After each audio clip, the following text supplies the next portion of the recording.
My name is Dave Stouse. I'm a partner at Husch Blackwell and head up the firm's privacy and cybersecurity practice. I'd like to welcome you to today's webinar. We're going to talk a little bit about privacy law today. Hopefully you're in the right place. You're expecting to find privacy law when you showed up today, and you will find a lot of privacy law during today's webinar. I want to say thank you for joining us. I know we've got a lot of people that have been with us for years now, going through all of these privacy laws and a lot of new faces as well. It's kind of, I was thinking back that about 4.5 years ago when I started the firm, we were talking about just the CCPA. And now 4 years later, it seems like we've just got an explosion of privacy laws. It doesn't seem like it. We do have an explosion of privacy laws, and it's almost too much to keep up with. And, wow, things have changed pretty quickly, right? I'm sure a lot of you feel the same way. And I think the point of today's webinar is really to try to give you all an overview, a summary of what's going on. Obviously, we're not going to dig into every single nuance that's out there with every single law, although we have tons and tons of resources if you want to get into the weeds on everything. But the point of today is to try to bring some order to the chaos, so to speak. I know a lot of you are here for CLEs. I like to think you're here for me, but I know a lot of you are here for CLEs, and I think that there's a link on the bottom of your screen that should allow you to get to your CLEs credits and the like. So hopefully you're all set there, and that's about everything I know about getting CLEs for the program. Questions, if you have questions, feel free to ask them. We'll try to get to them. We have a jam-packed session today, as you might imagine, with all the different privacy laws that have happened. But if we have the chance at the end to get to questions, we'll try. Okay, so with that, you're going to hear from a lot of us today from the group. TK and Shelby are going to jump in a little bit here, and Ashton and Owen as well.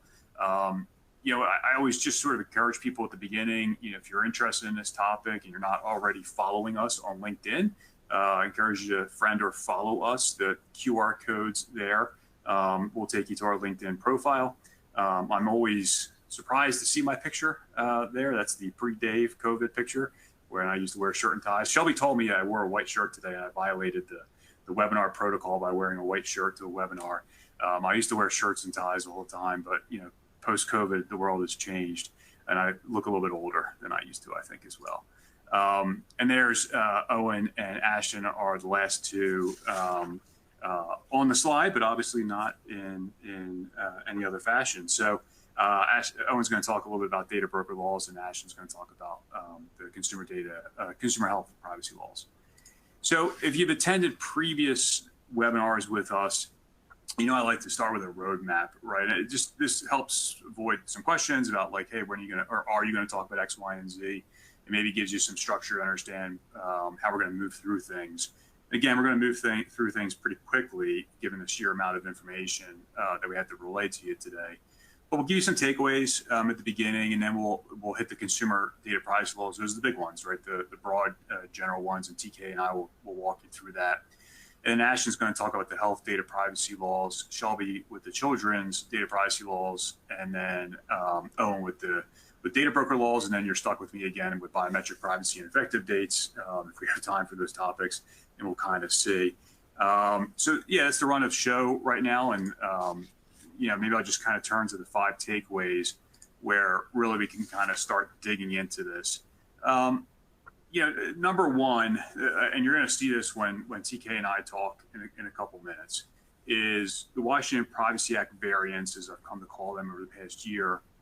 They've continued to pass.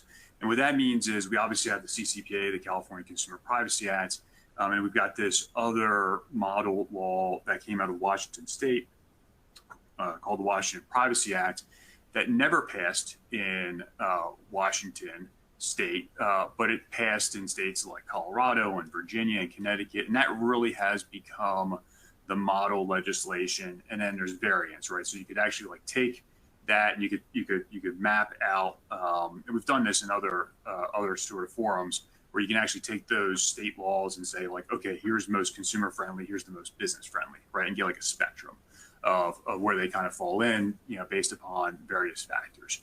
So that's what we've seen. I mean, it's, we have seen calm, and I say this knowing that there's a lot of chaos out there, but we have seen calm in what's getting passed in the broad consumer privacy laws, in the sense that, it's the same structure. There are variations. There absolutely are variations, but it's the same structure of bills. and we haven't seen something like the Oklahoma Consumer Data Protection Act with a consent model get passed. The real story then of 2023 of the legislative session is the explosion of these sectoral privacy laws. Health, children's, data brokers really were the story of the year.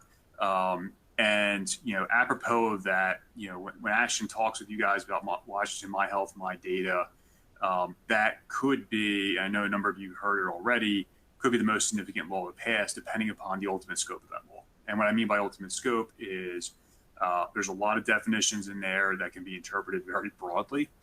We've talked to a lot of clients about this. You might say, well, I'm not dealing with health data. And then you look at the definitions and you say, maybe I am.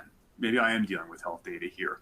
And so really, and that's got the prior right of action attached to it, which we've yet to see any cases get filed there. The effective dates are all kind of screwy on that one. You may have heard that before, the way that the law is written about whether certain aspects are effective and not right now. But, lo and behold, I mean, that really is the one, the My Health, My Data, that is really sort of the one that's driving the bus right now, I think, in 2023, the one we're thinking the most about. And then number 4, and Shelby's going to talk about number 4 a lot, so I'll just sort of give the overview. Obviously, it's the takeaways. State lawmakers really, really, really want to regulate children's privacy. I mean, that is abundantly clear.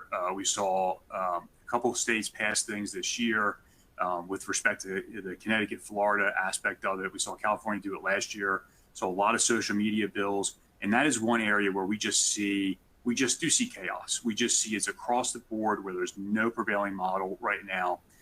There's a lot of First Amendment issues. There's court cases being filed on the legality of those laws. And it's a really fascinating area. And again, it's one of those areas where it's not just, under 13 anymore. And it's not just going to be restricted in the way we think about COPPA anymore. And then, number 5, the data broker bill is gaining steam. Owen will get to chat with you guys about that a little bit later. And, we've seen a few states pass one, and I think today we can see California pass a revision to its. Okay, so with that, I will turn it over to TK, who can talk to us a little about consumer data privacy laws, and I'll jump in a couple times here as well. Yeah, thanks, Dave. So we're kicking it off with an overview of classic consumer data privacy laws, those that were enacted this year so far, and will join the list alongside those in California, Virginia, Colorado, Utah, and Connecticut. As expected, legislatures continued to address consumer data privacy issues. 25 states, so half the states in the country, considered these kinds of bills this year. 7 of those states enacted laws that follow the Washington Privacy Act model, which, as Dave mentioned, has clearly made an impact. These states are Delaware, Indiana, Iowa, Montana, Oregon, Tennessee, and Texas. And as Dave mentioned, there are certainly distinctions among these laws, but having them all follow the same model, it definitely helps when comparing them side by side to find those distinctions. And one state, Florida, that enacted a law that may look like the others at first, but its scope is limited to large tech companies. And before moving on, we just want to point out that there are a few state legislatures still in session, such as Massachusetts and Pennsylvania. We'll keep monitoring them, but this is where we are as of mid-September.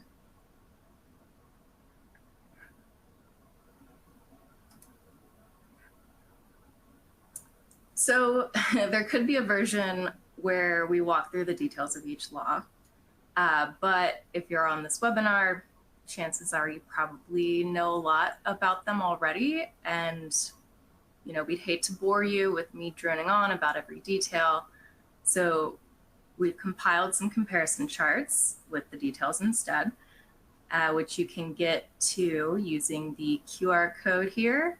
And they're also posted on our blog and LinkedIn. So long story short, in the interest of time and sanity, We're just going over the more notable distinctions today, as Dave mentioned, but just wanted to let you know that these are available for you to reference at any time.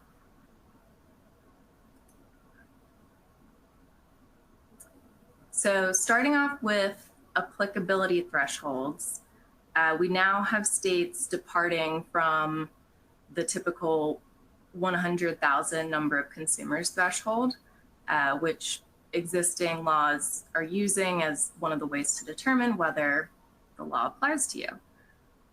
It's worth noting, however, that the variation in these threshold numbers is due to the fact that legislators are taking the state's population into account when they're setting this number. For instance, Tennessee set its threshold at 175,000 consumers. This means that an entity needs to be processing the personal data of just under 2.5% of the state's population to be subject to Tennessee's law. And now take Delaware's 35,000 consumer threshold, which equates to about 3.5% of the state's population. So despite the fact that Delaware has the lowest consumer threshold number, 35,000, it actually has one of the highest consumer thresholds at 3.5% of the population. And Montana is the highest at 4.45%. And I now realize how helpful it would have been if I had provided these percentages on the slide. But we do have them all listed in the applicability thresholds chart that I mentioned on that last slide. And TK, just before moving on here, one thing I've also to note, Montana, when it was originally proposed, was 100,000 threshold. It was following this Colorado, Connecticut, Virginia model of 100,000.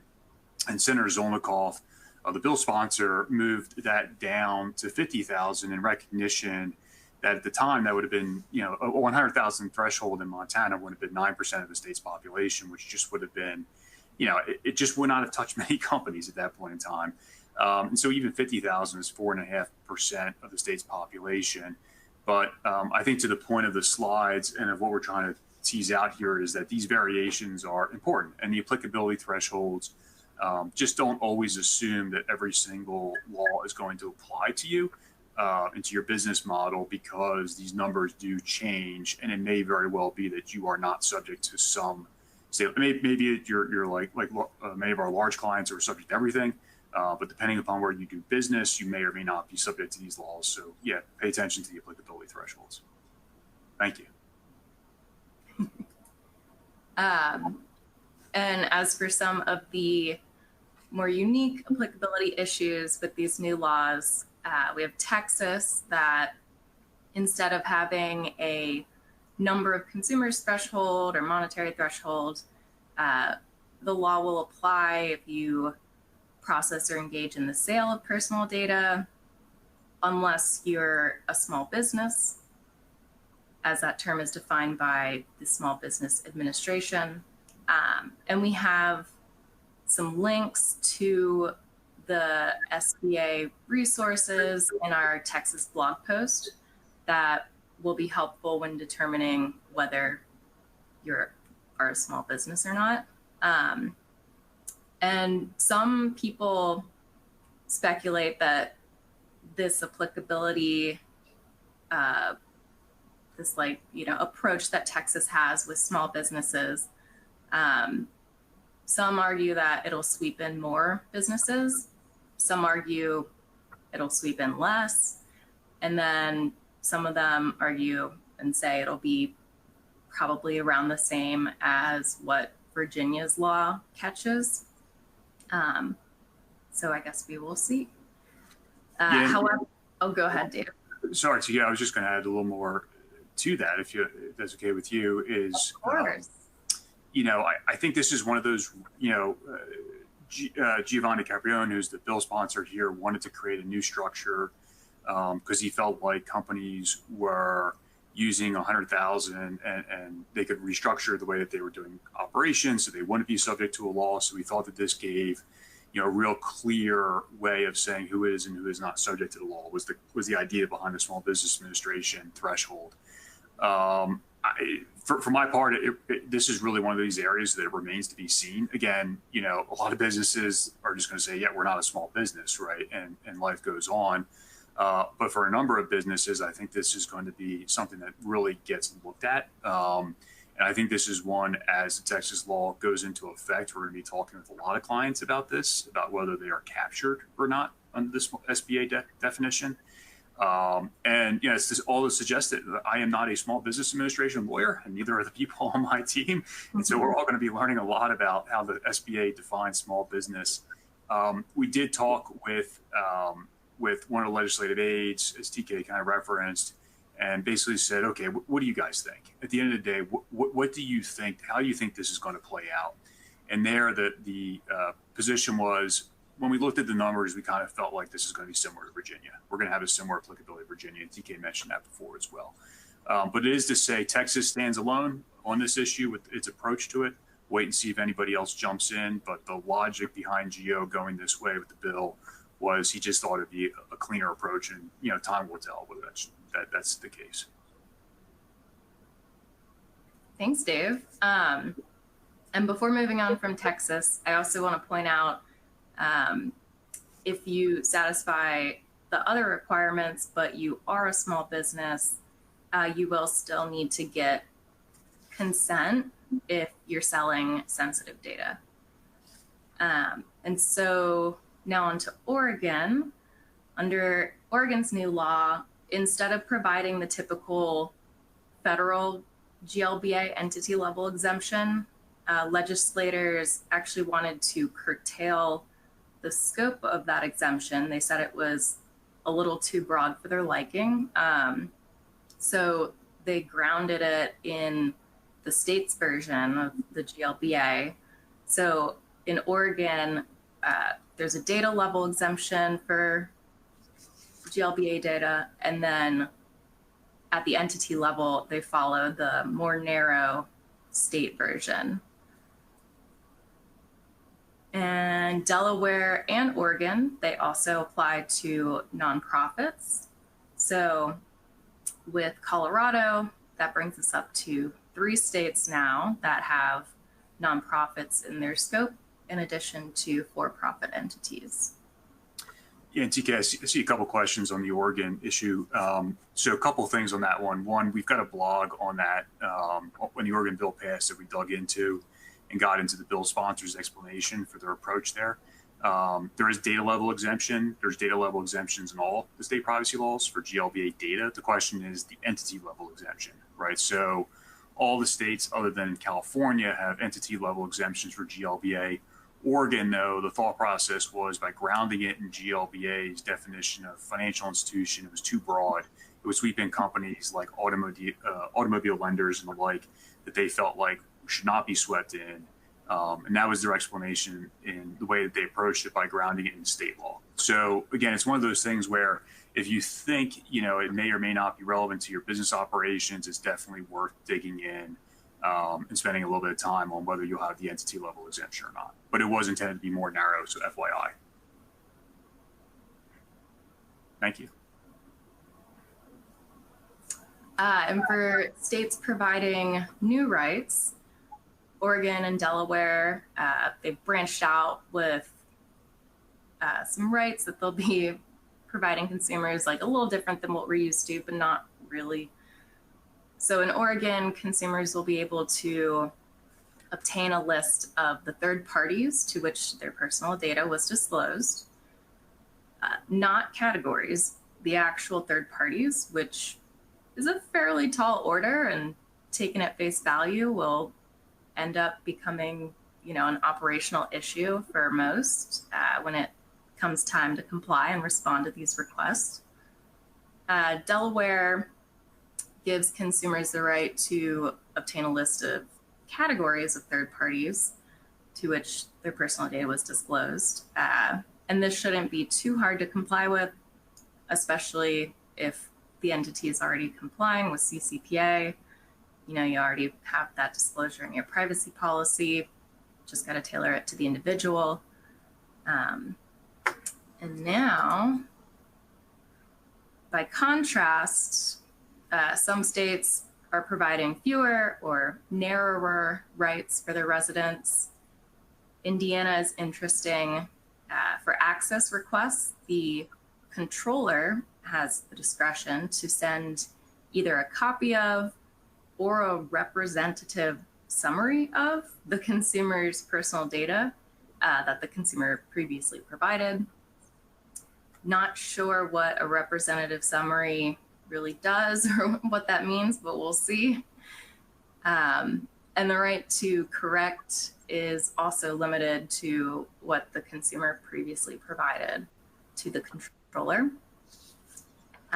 Under Iowa's new law, it's unclear whether controllers need to provide an opt-out right for targeted advertising, because the statute only lists the right to opt out of sales under its consumer rights provision, but then it goes on to include both sales and targeted advertising when it discusses the controller's obligations with respect to opt-out requests.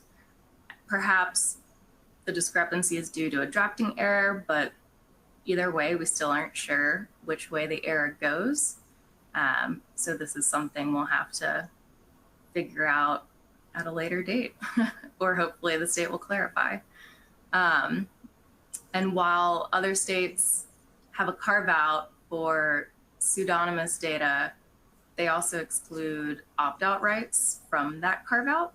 In Tennessee, however, they have the carve out applying to all rights, opt-outs included, which weakens the right to opt out because most online tracking data, such as unique identifiers, are considered pseudonymous data and will therefore be exempt from these opt-outs in Tennessee. Did you have anything to add, Dave, before I move on? I see there's lots of questions on, the previous slide with respect to Oregon and its list of third parties, and there's sort of like questions about like what constitutes third party, what doesn't. It's definitional in the sense that, remember the Washington Privacy Act variants to define things like controller, processor, and so third party is defined by what it's not, right? So ultimately, it's really hard to answer that in a webinar setting without a bunch of without a bunch of context. But third party is something different than the processor and the controller, right? So it is going to be one of those issues where I think it is going to be, as you mentioned, TK, it's going to be an operational issue for companies to kind of drive after. My mind, when I saw it originally, went to, this is really going to push companies to be doing things like cookie notices that have disclosures around the types of cookies that they use in the companies, that type of stuff, because that's one way you could provide assuming they're third parties and there's arguments around that. That's one way that you could provide those types of lists. So I think we'll be looking for those types of operational issues. But what it's really going to kind of push companies to do, frankly, is it's going to push them to do the thing they're least inclined to do, which is data mapping and actually, identifying all their third-party relationships as opposed to processors. And it is. I mean, I see another question. It is all third parties. There's no doubt about it that it's all third parties. It's not just online advertisers. The issue is, in my mind, is, could you, as a company, leverage cookie notice disclosures to take care of that category, right? Would that be an acceptable approach here to say, if you want a list of third parties, you got that when you showed up based on our cookie management disclosure? But yeah, it's all processors. It's not just online advertising. So yeah, go ahead. Universal opt-out mechanisms. Yeah, so we want to quickly touch on these. As a reminder, California, Colorado, and Connecticut already have requirements in place for controllers to recognize universal opt-out mechanisms. And Delaware, Montana, Oregon, and Texas will now be joining them. Texas does have a unique approach, though. Its requirement is only partial in the sense that controllers must recognize these signals only if they're already obligated to do so under one of the other states. So it's kind of like a reciprocity approach. In other words, if an entity is only subject to Texas, then they do not need to recognize these signals. And before I move on, I do want to note that we're seeing a transition here just around universal opt-out mechanisms in the legislatures as to whether an entity should be required to recognize them or not. What was once a fairly controversial issue seems to have kind of firmed up over this past year with all of these states having this requirement. And we'll likely see more states include it now that we also have more, red states like Montana and Texas on board as well. And now to Dave for sensitive data. Yeah, thanks, DK. So, sensitive data, the Washington Privacy Act model, right? Remember that you have predominantly this opt-in to collect sensitive data, right? And we've really seen, with the exception of Utah and Iowa, that have done the much more business-friendly notice and opt-out approach to it, we've really seen that this has become the predominant mechanism by which these states that are going to use the Washington Privacy Act model are going to do this opt-in, right? And almost all the states that passed it this year did the straight-up opt-in, with the exception of Iowa. As TK alluded to, Iowa is very, very business-friendly, even with the targeted advertising issue. And so, what we're seeing, though, is, and I think the frame of reference here for people who have dealt with data breach notification statutes, as we have for many years now, is, you've seen over the course of years where the data breach notification statutes have expanded the types of data that's covered, right? So, we've added other types of categories, like biometric information has been added over the years. And it seems like California comes back every other year and adds new categories of personal information to the things that would trigger a breach notification obligation. You look at the older statutes, they're more narrow, and the newer ones are broader. And so we're kind of seeing this happen in this space where you see states adding or having differences in the way that they're approaching sensitive data. Delaware and Oregon added status as transgender or non-binary this year. Connecticut did the big thing with consumer health data, which was essentially a reaction to the Dobbs decision. So this is, again, one of these areas where we really just sort of see, an opportunity, I think, as over the years, as these laws progress, the lawmakers might come back in and just, keep on tweaking. We created a chart. It's a 2-page chart. You can get it through the QR code, kind of comparing and contrasting these. And so, I think what this creates is sort of operational issues along like one-size-fits-all type approaches. But again, that goes back to the applicability thresholds and looking at and seeing whether or not this statute actually applies to you. And there are some ones that maybe there are distinctions without differences. In Texas, the use of the word sexuality was, they use sexuality while sexual orientation is used in other states. Is that really a distinction? There was a reason that happened. There was lobbying efforts around that, those types of things. This is all to suggest, though, I think this is one of these areas that you do need to pay attention to and understand there are differences based upon the individual states and whether or not those differences matter to you and whether or not you can use things like data minimization and just not collect that type of data if it's going to get you into these areas. And then keep in mind as well with Colorado that there's also the sensitive data inferences that we've talked about in previous webinars. Oregon, with respect to biometric data, we've talked a lot about Oregon today. We have. You can see Oregon has kind of gone one step further in many respects. The concept here to be aware of is that Oregon's definition of biometric data does not require controllers to use the biometric data to identify an individual. Most states say, the collection of biometric data, if used to identify an individual, or like a fingerprint or something like that to identify an individual. And actually, California was amended with the CPRA to actually introduce this concept to it. Oregon, in the bill drafting and in the comments, they said, hey, certain types of biometric data is just so sensitive that it shouldn't be a trigger for using it to identify an individual. They did make an exception, though, and that exception is with respect to photographs and audio and video recordings. That has to be used for identification purposes just because of the pervasiveness of those online. So again, one of those things where, if you're looking at this and you're looking at doing this type of collection, be aware that Oregon's going to be a little bit different here. Delaware also has some nuances around this. But I think ultimately when you match up all of the definitions in Delaware, and we've written on this in our blog, that I think you're in a much better position than you are with Oregon. Okay, TK, children's rights.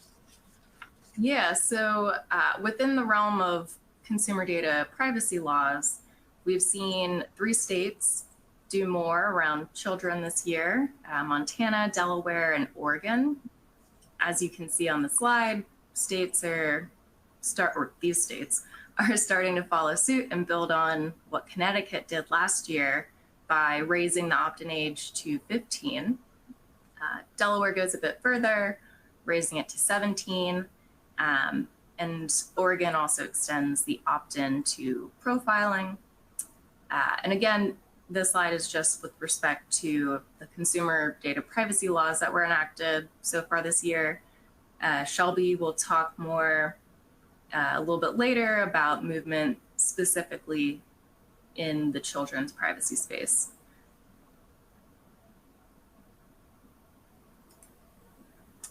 And last but not least, enforcement, which I'll pass off to Dave. Yeah, thanks, TK. And yeah, we talked about this a bunch in previous webinars we've given, right? I mean, this concept of, is there a right to cure a violation under the statute? And all the statutes provide that right now, except for California, whose right to cure has expired. But the question is, exactly that, right? How long will that right to cure continue? And so you see these states breaking down where you have Oregon, Colorado, Connecticut, Delaware, and Montana. Eventually, those rights to cure are going to sunset. And we have a chart at the end of the presentation that gives you those dates. I think the big takeaway from this one is, where those rights to cure, where they exist and are going to exist in perpetuity, the risk profile is smaller there. It just is, because if you got a notice of violation letter, you'd have the right to cure those in those states. Meanwhile, in the other states, once those rights to cure sunset, you won't have the opportunity to do so. And I think we've talked about in the past and pointed out that it'll allow those states, should they so choose, to engage in multi-state enforcement actions because there is no right to cure. I mean, the other states could jump in if the entity doesn't cure, but they have one more step to get to that point. I'll note, too, that we have seen a lot of indication of ramping up in hiring. I know Texas, that was part of the bill, was hiring more lawyers to work in the Attorney General's office and also support staff as well to enforce the bill. Connecticut's hired, Colorado is hiring. So we do see this across the board, that it's not just, let's create a statute and forget about it. A number of these states are actually jumping in and devoting resources to it. Okay, so I'm going to turn it over to Ashton, who's going to talk to you guys about what happened in health data privacy laws this year. Hi, everyone. Health data privacy. Dave mentioned it at the beginning that one of these bills, the Washington My Health, My Data Act, has the potential to be the most consequential of any of the state privacy bills passed this past year. That's simply down to the fact that really, based on the drafting, the regulators did not hold back.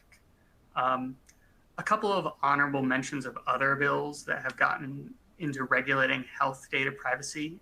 Dave mentioned the Connecticut SB 3, which amended the Connecticut Data Privacy Act to add consumer health data, as well as provide a geofencing prohibition, which is a common theme among these acts. Another honorable mention is Nevada SB 370. Nevada's law can be thought of as My Health, My Data light, where, My Health, My Data in Washington, they blew off regulators and a lot of lobbyists, I should say, in a lot of respects. Nevada had a lot more of an open ear to the industry concerns around the act. And so Nevada is going to be a little bit less severe than what Washington might have to hold. So Washington, My Health, My Data. First thing to cover is the consequences. Unlike a lot of these other acts, Washington My Health, My Data includes a private right of action for plaintiffs to bring claims under the act. The drafting of the act makes it very easy to bring this claim. Any violation of the act coupled with an injury that is causally related can be actionable. Then there's applicability. The scope of this act is quite broad. if you're doing business in Washington, if you're selling products in Washington, you are a regulated entity under this act. And one thing to note with this is that in the drafting of the bill, perhaps through some oversights, there is some very staggered effective dates. So certain parts of the bill are already in effect as of July of this year, while other elements will be coming into effect March next year. And then the big thing is this new concept of consumer health data. So My Health, My Data broadly defines consumer health data. And it includes any data that is linked or reasonably linkable to a consumer and that identifies the past, present, or future physical or mental health status. That's a lot of words, and they don't provide a lot limiting what that definition applies to.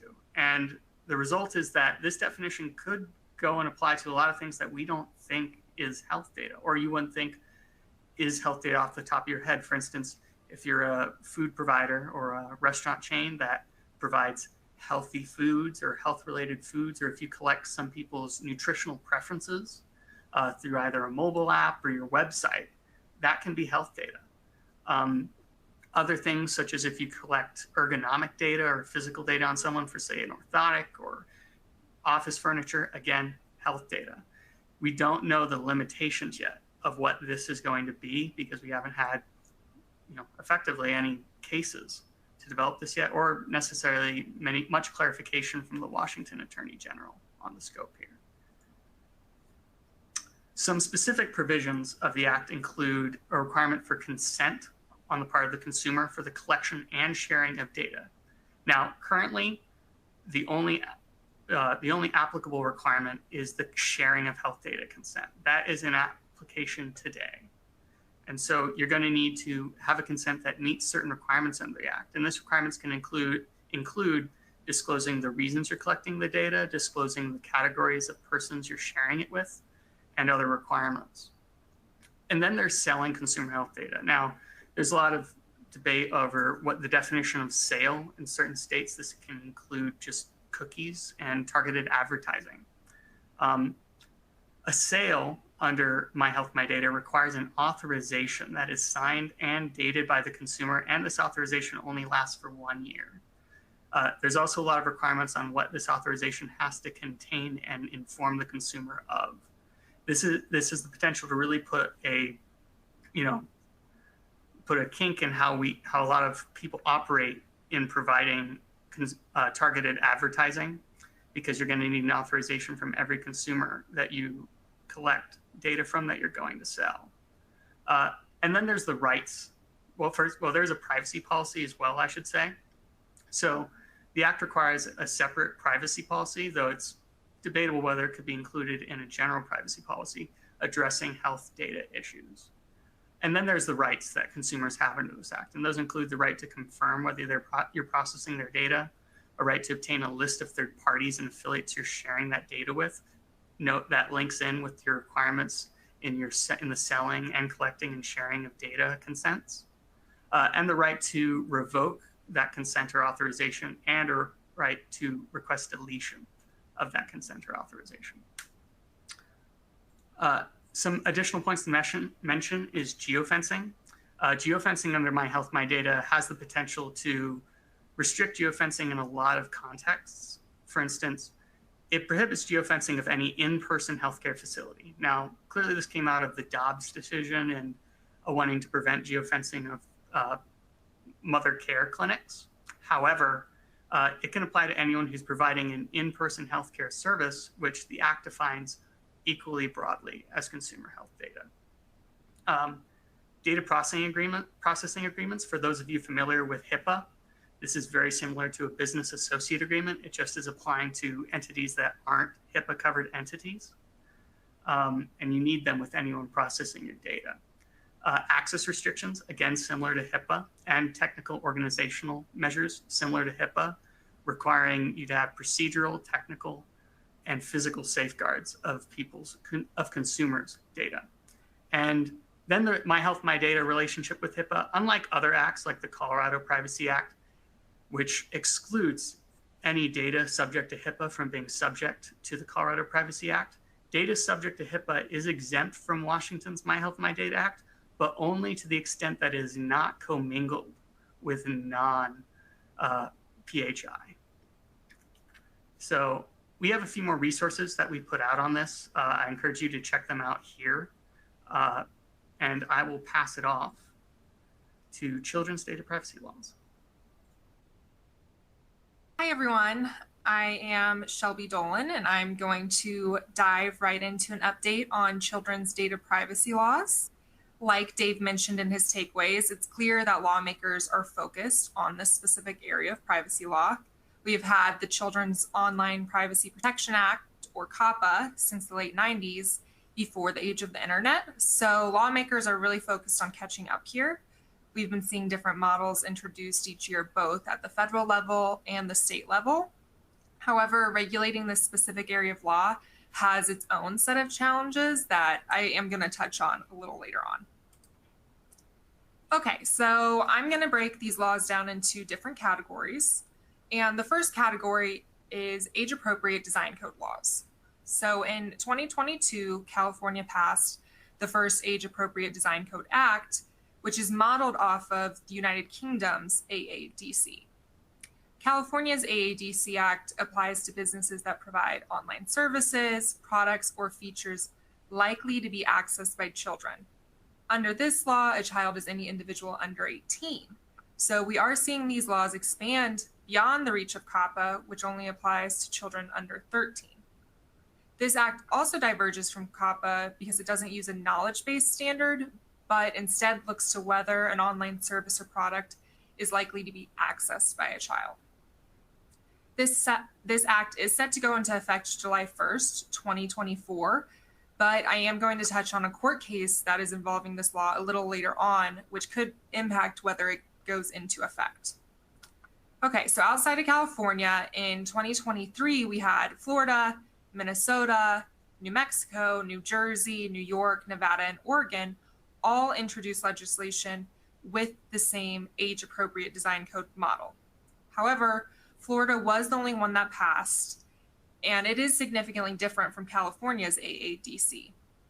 Florida's law applies to online platforms that provide an online service, product, game, or feature likely to be predominantly accessed by children. Florida defines an online platform as a social media platform, online game, or an online gaming platform. So Florida is limiting its application of its law to the type of platform, not just whether an online service, product, or feature is being offered. So it is more limited than the AADC under California. So the second category of bills that I want to touch on are those bills targeting social media companies, which largely focus on having parental controls in place for children accessing social media. In 2023, Arkansas, Louisiana, Texas, and Utah all passed social media bills. I'm going to walk through what these laws look like both under Texas and Utah. Texas's law will go into effect September 1st, 2024. Texas, for example, places restrictions on digital service companies, i.e. social media companies. And under this law, social media companies must obtain parental consent for the collection and use of personal information of minors. And a minor is considered an individual under 18. So again, we're seeing this under 18 number. We're making this switch from 13 to 18. The law places additional data restrictions on social media companies. Social media companies cannot display targeted advertising, and they can't allow minors to engage in financial transactions. Companies also must create parental tools that will allow parents to supervise their child's use of the platform. And companies will have an overall duty to prevent harm, which the law does touch on some examples of harmful content involving maybe suicide, stalking, bullying, substance abuse, etc. An interesting requirement for these social media companies is the age verification method that's required if the company publishes or distributes materials that are more than 1/3 harmful or obscene. So we're really going to have to see how that 1/3 of content determination is made and what type of social media companies this may apply to. For example, I think of maybe some adult content that you can see on Twitter or Facebook or other popular social media apps. But is this content considered harmful or obscene? Is it considered a third of those social media companies' content? So this is a really interesting area to keep an eye on. So then let's switch over to Utah. Utah also has a law that requires social media companies to obtain parental consent for minors under 18 for a minor to open a social media account. And those companies are required to verify a user's age. Users also require companies to provide parents with access to a child's account in order to view their child's posts, their messages. It has restrictions on the type of direct messaging activities that can take place between a minor and other account holders. And it also has restrictions on the hours in which a minor can use their account. So these restrictions are really quite prescriptive for these social media companies. This law also features a prohibition on any practice, design, or feature available on the platform that the company knows to cause a minor's addiction to the platform, which again, that's a very interesting requirement for having a company look into whether it provides addicting features. So overall, this law, it really is sweeping with the amount of parental control it's requiring.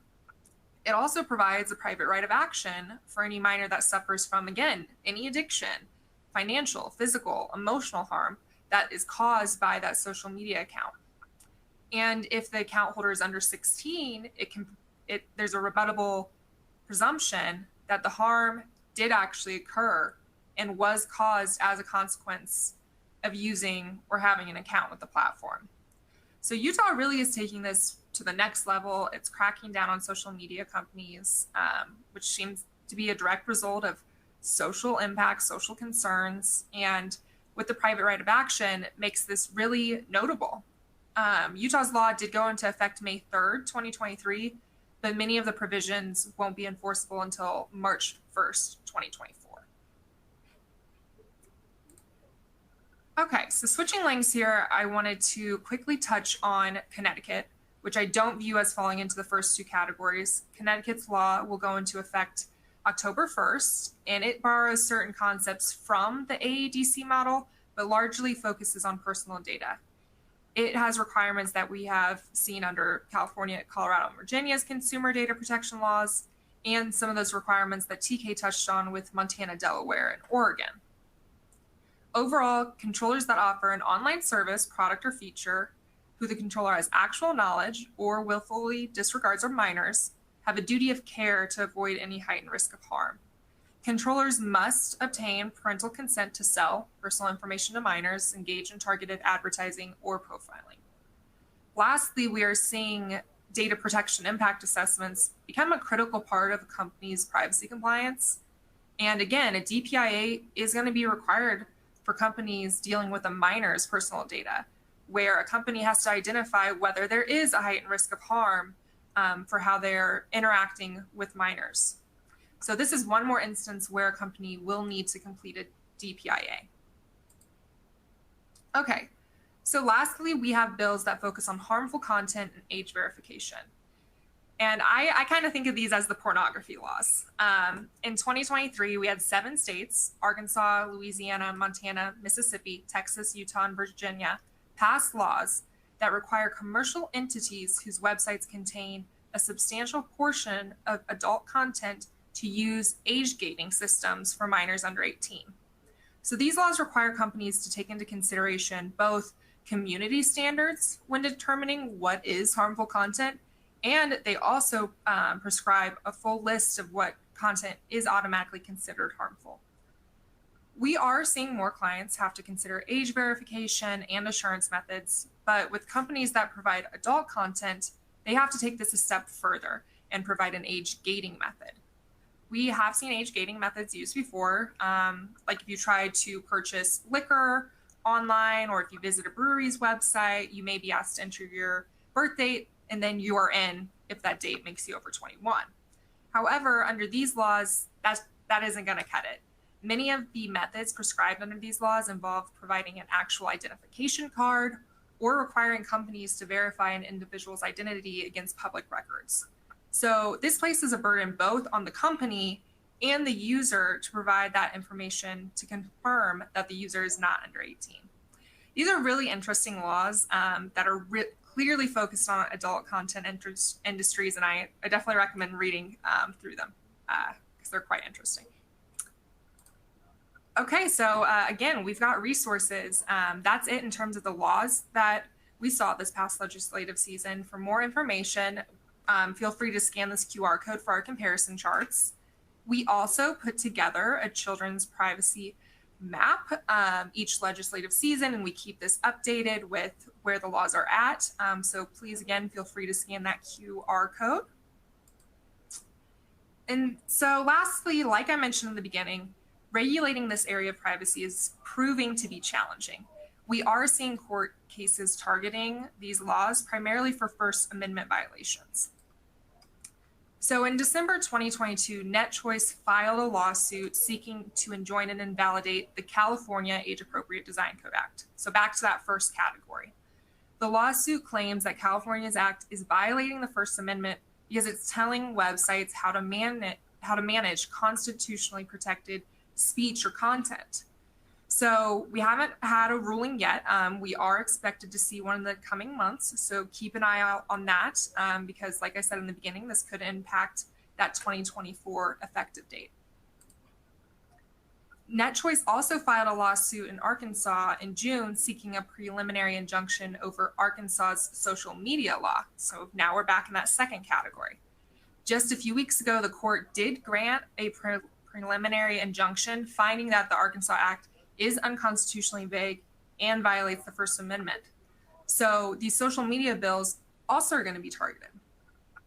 And then similarly in Texas, a court granted a preliminary injunction a few weeks ago, finding that Texas's age verification harmful content law, which I consider the pornography law, violates the First Amendment. So this law was set to take effect September 1st, but the court found that it was not narrowly tailored and that Texas had not demonstrated that the law was using the least restrictive means to accomplish its interest. So overall, we are seeing court challenges across the board with these different models of children's data privacy laws, from the age-appropriate design code model to social media bills to the harmful content laws. We're going to continue to watch and see if any of these models make it across the finish line. It's a super fascinating area of the law, and I expect that we will see more changes in the upcoming year. So thank you. I'm going to pass it over to Owen to discuss data broker laws. Thanks, Shelby. Everyone, I'm Owen Davis here in the Denver office, and I know we're running short on time, but I'm going to give a quick recap of some data broker laws that came out this year, specifically in California, Oregon, and Texas.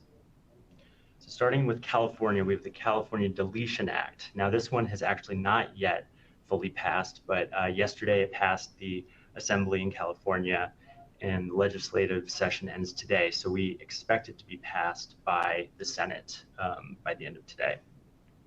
So this applies to data brokers as defined there on your screen. The big takeaway for this act is that it creates, or it requires, that the California Privacy Protection Agency create a website that provides this one-stop deletion mechanism that consumers can access, that basically submits a deletion request to any data broker, to every data broker operating in the state. So by January 1st, 2026, that mechanism has to be created. Think of it as like a do not call registry, basically. Then beginning August 1st, 2026, data brokers have to access the mechanism at least once every 45 days to begin processing and responding to those deletion requests. Then by January 1st, 2028, data brokers have to start undergoing compliance audits by independent third parties at least once every 3 years to make sure that they are complying with the one-stop deletion mechanism and deletion requests that they're receiving. Other notable aspects of the California Deletion Act include registering with the CPPA. So essentially what this act does is it transfers oversight authority of data brokers from the Attorney General currently to the CPPA. And data brokers have to register with the CPPA by January 31st each year if it meets the definition of a data broker.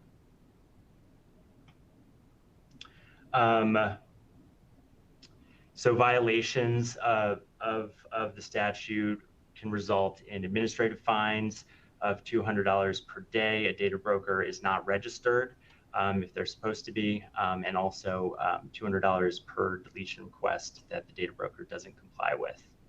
A data broker can also be liable for unpaid registration fees and the expense of any agency investigation or action. So moving over to Oregon, a quick recap here. So Oregon HB 2052 applies to the definition of data brokers you see there on the screen. This law went into effect July 27th of this year, but it doesn't become operative until January 1st of 2024. So in assessing the application of this act, there are some notable exclusions that generally apply to instances where the, well, here, I'll just provide the exclusions. If the business entity collects information about a resident individual that was a customer, subscriber, or user of the business entity's goods or services, an employee or agent of the business, an investor in the business entity, a donor in the business entity, and then in another relationship with the business entity, the nature of which is similar to the relationships described previously. So you'll see that the definition of brokered personal data, it's the last bullet, other information that can reasonably be associated with the resident. That's going to be the big catch-all there for information that kind of triggers application of this act. Now, like similar to the Vermont law that's already on the books and the California law I just discussed, there's a registry created by Oregon statute. When you register with the Oregon Department of Consumer and Business Services, you have to you pay a fee and then you provide a declaration, which basically gets into you have to describe basically all of the opt-out processes and options that you provide to consumers. And this information will be made public by the Department of Consumer and Business Services within their registry for data brokers. And violations of the statute also can result in civil penalties. Okay, then the last one here is Texas. So we have SB 2105. This one went into effect this year, but compliance deadlines haven't yet been set. Those are going to come from the Secretary of State's office, which have to issue deadlines and associated rules by December 1st. So you see the definition of data broker on your screen and who this applies to. The general requirements of Texas's law include a notice requirement. You have to provide notice on your website. You also need to, the website needs to contain some specific language that will be coming from the Texas Secretary of State's office. There's also a registration requirement and a registration statement that you have to submit, which will be made public by the Secretary of State's office in an online registry, which is going to be searchable for consumers to freely access. And then sort of the unique aspect about Texas's law here is this information security program requirement. There's a lot of elements to this, but essentially what it does is it imposes a duty on data brokers to protect personal data. And there are several, at least 12 separate elements that you have to contain, that a data broker has to contain within their program. And I see that I'm going over time, so I'm going to pass it on to Dave. Thanks, everyone. Thanks, Owen. Really appreciate it. And we put biometric last because the story on biometric is that there is no story on biometric privacy. Lots of bills were introduced, none of them passed. So, to be determined, we'll see if something happens next year. I promised you a slide on effective dates at the end. I know there's a few questions on that. You can see here, we've just tried to map out all the effective dates for things like right to secure expiring and the different types of laws going. So a good frame of reference for you. I know there were some questions around that. With that, this is always the shameless plug portion of the program. If you like this, maybe subscribe to the blog, follow us with our articles if you're not doing so already. I promise we put out good content. We try to put out good and timely content. And with that, I'll thank you for joining us. Hopefully we'll see you again next time. Apologies for the 2 minutes past the hour, but really do appreciate you joining us, and enjoy the rest of your day.